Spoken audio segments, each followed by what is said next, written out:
Assalamu alaikum. Welcome back, dear listeners. And we cross now to Al Aqsa for our regular Al Aqsa focus. Today we're talking to Maryam Khan, Sister Maryam Khan, whom I met in Al Aqsa last year during Ramadan. And she is once again fortunate enough to spend part of Ramadan in Al Aqsa. She tells me also that she's had very little sleep the past few days. So, Assalamu alaikum to you, Maryam, and Jazakallah khair for being with you. My apologies for waking you. Walaikum salam. I do appreciate you reaching out and having me on your show today. And I apologize in advance if I end up mixing a few of my words because we've been team no sleep for the last 48 hours. So tell us a little bit about the journey to Aqsa this year. How did it differ from last year? And what's the experience been like thus far? I think the language that we use when discussing our experiences is so important. We hear the words detained, we hear the words interrogated, and whilst that may be the reality for a few people that are traveling, I think it creates a misconception in the minds of those who haven't been to Al Aqsa. It Mm-hmm. creates a very violent picture in our minds, and we start thinking the worst, imagining scenes of people that are heavily armed at the airport that would perhaps handcuff us and keep us alone and isolate us and so on. So, for me personally, I feel like the language that we use when we discuss our experiences is important. Last year, I flew with my parents into Tel Aviv airport. So I was kept aside. My parents received their visa on arrival, and I was kept aside for some questioning, asked some basic questions like where was I living, what do I do, what is my profession, and so on and so forth. It can be a very anxiety producing experience for people who don't know what to expect. And I think Mm-hmm. that's where the problem comes in. Previously, there was very little information about Al Aqsa, like the process of getting there, what to expect. But now, as people are traveling and they are sharing their experiences, it mentally prepares you for that journey. So last Absolutely. year, we were in and out of Tel Aviv within, I'd say, 3.5 hours. This year, however, since the time my brother and I left home, so we've been traveling from Durban, it took us 34 hours to reach our destination, which is the Ya old city of Allah. Al Quds. And one of the biggest holdups that we had was in Amman. So this year we decided to travel via Jordan instead of Tel Aviv. If I tell you, Sister Aisha, prices to Tel Aviv were absolutely ridiculous this year compared to Ridiculous. last. Prices during the last 10 nights, tickets only were about 21, 22,000. And so we created a WhatsApp group, adding everyone's details to a spreadsheet, people who had confirmed their trip and their flight itineraries. And again, with the purpose of empowering others to learn how to Alhamdulillah. book and travel to Al Aqsa to fulfill their dream. Because the reality is, many can't afford to travel with travel agents. Of course, there's a seamless ease and convenience that comes with that. But there are many, perhaps, students who want to sit in itikaf in the masjid, people who unfortunately cannot, pay to travel via Tel Aviv. And so we've been sharing our experiences and helping and motivating each other.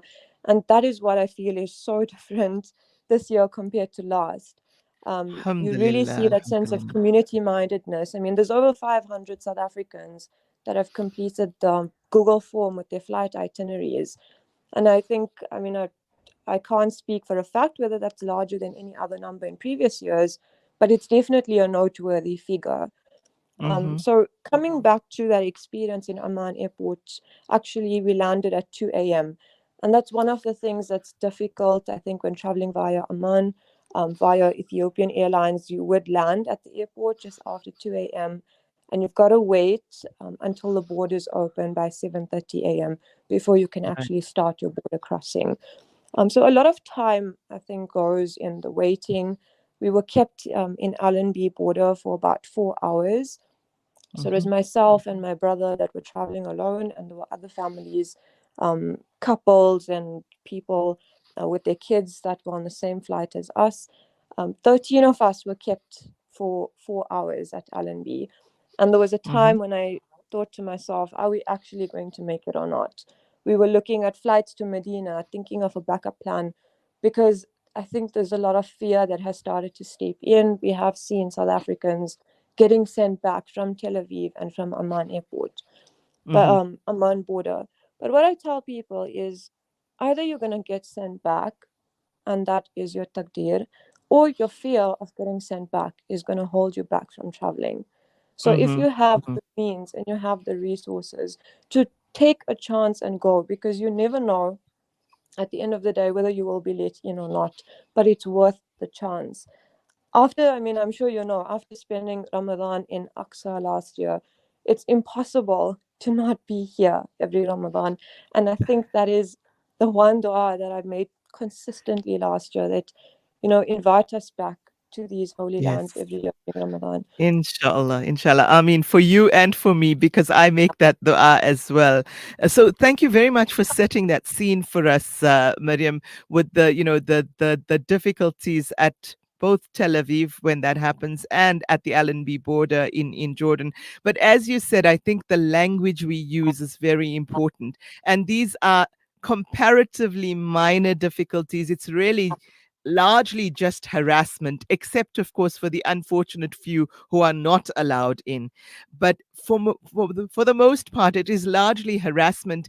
And I believe, quite frankly, it is done with the intention of scaring people off and hoping that they will go back home and spread the kind of disaffection, to say, oh, it's so difficult to get in, and they harass you and Yeah, they trouble you at the border, so you shouldn't go. And really, it should be the opposite. It should have the opposite effect on us.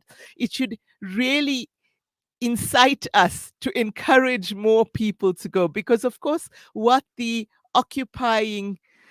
evil occupiers want is for Al Aqsa to be empty. They do not want yes. us to be there. And it is our duty, our responsibility to defend Al Aqsa and to fill Al Aqsa when the Palestinians themselves are unable to do so. 100%. I completely agree with you. I think they try to make it a point to send people back so that you do go and you spread your experience.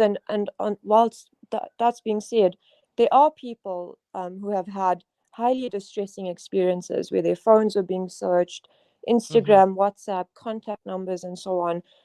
So I feel like there are a select few who do go through this experience, and then returning home, of course, when you look at what is their reason, what is their motivation for doing this, I also believe it's to discourage people. But it's a Absolutely. minority, and it's a very small sacrifice that we make on our part for the bigger picture. Indeed. I said to my group last year, as you know, I was leading a group last year, and I said to them, I said, you're allowed by the airlines 2 bags, but take just Correct. one and have the other as a virtual bag, a mental, spiritual bag, if you will, and just fill it with sabr, because we're going to need the sabr. And I think if Correct. one goes with that mindset, then Alhamdulillah, Allah enables everything for you quite easily, inshallah. And the message I want to give to listeners is, if you haven't been, it can be very intimidating. Like, where do you stay? Understanding the old city, flight routes, and so on. But reach Hmm. out to people who have been. We are always on standby, willing to assist wherever possible, for no other reason other than to make the individual's dream come true of being here in Al Aqsa, and also fulfilling that call to defend Al Aqsa and be here in the blessed lands. So, if you are hesitant or you have a fear of traveling to this blessed lands, don't hesitate to reach out to other South Africans who have traveled. They will always be more than happy and willing to assist, myself included. Alhamdulillah, shukran for that, Maryam. And before we let you go, just one or two words, just one or two sentences on what the experience of Aqsa itself has been like this year. I can tell you I'm very, very envious in a good way. I'm happy for you that you're there, but very, very heart sore that I'm not there this year. You know, we reached the old city at 3 p.m. yesterday, and immediately I took my brother onto the rooftop of where we're staying so that he could view the old city from that height. And Are you at immediately we Hashimi? were reduced to tears. No, I'm staying at a private apartment across from Hashimi. But Right. the view from there is phenomenal, and one cannot be left except reduced to tears when you understand the history Hmm. and the civilizations and what people have went through. That makes Al Quds present day Al Quds compared to what it was in the past. And I can talk to you about the beautiful landmarks and about the significance of each place. But if there's one thing, I would say that the most transformative travel experiences are not even the places that we visit, but the connections that we forge with the people who call these places home.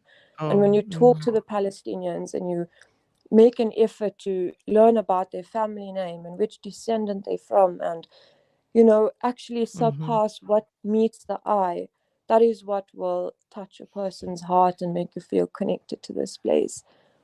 Indeed, indeed. A friend of mine was there a couple of weeks ago and initially was very hesitant. Her mother heard me speak at a talk and went home and all fired up to go to Al Aqsa. And Alhamdulillah, they spent the first week of Ramadan there. And my friend herself was initially very hesitant, as I said.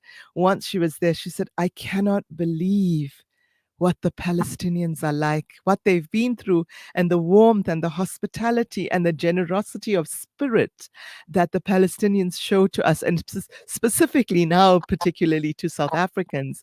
It's Yes, just incredible. Alhamdulillah. Alhamdulillah. So while the Israelis may hate us for taking them to the ICJ, the Palestinians love us for it. 100%. And this is a place where your presence actually makes a difference. There's Alhamdulillah. many places that one can travel to, but traveling to Al Aqsa, you are valued, you are seen. That one additional person, being here, it matters, and it has such a significant effect that we don't realize ourselves. Absolutely. Mariam, I could go on talking to you forever, but I need to let you go and sleep, and we need to go and pay the bills with an ad break. So shukran jazilan once again to you, and Ramadan Kareem for the rest of your Ramadan. May you enjoy the khubi of Al Aqsa, and inshallah we'll speak to you again when you're back home. I would love to see some of your pictures, etc., and hear about your experiences in person when I'm in Durban, inshallah. Shukran for having me over, Sister Aisha. Shukran jazilan to you. Assalamu alaikum wa rahmatullahi wa barakatuh. Wa alaikum salam. And with that, dear listeners, we go off to pay the bills with an ad break.